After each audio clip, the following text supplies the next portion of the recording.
ताम्हिणी घाटात दुर्दैवी अपघात. माणगाव तहसील कार्यालयातील महसूल सहाय्यक अखिल जाधव यांचे निधन.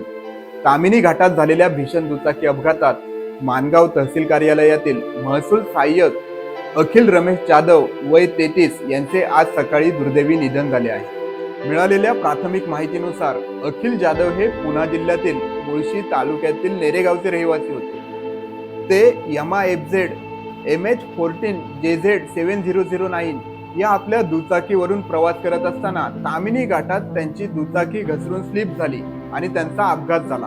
अपघाताच्या वेळी त्यांनी हेल्मेट घातले होते अशी माहिती समोर आली असली तरी मात्र अपघातात त्यांच्या डोक्याला गंभीर दुखापत होऊन अंतर्गत रक्तस्राव झाल्याची माहिती देखील आहे.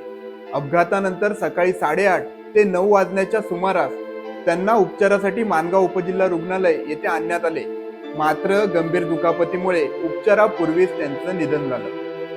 नोकरीच्या माध्यमातून स्वप्ने पूर्ण करण्यासाठी धडपड करणाऱ्या अखिल जाधव यांचा जीवन प्रवास इतक्या अकाली संपुष्टात आल्याने सर्वत्र हळहळ व्यक्त केली जात आहे.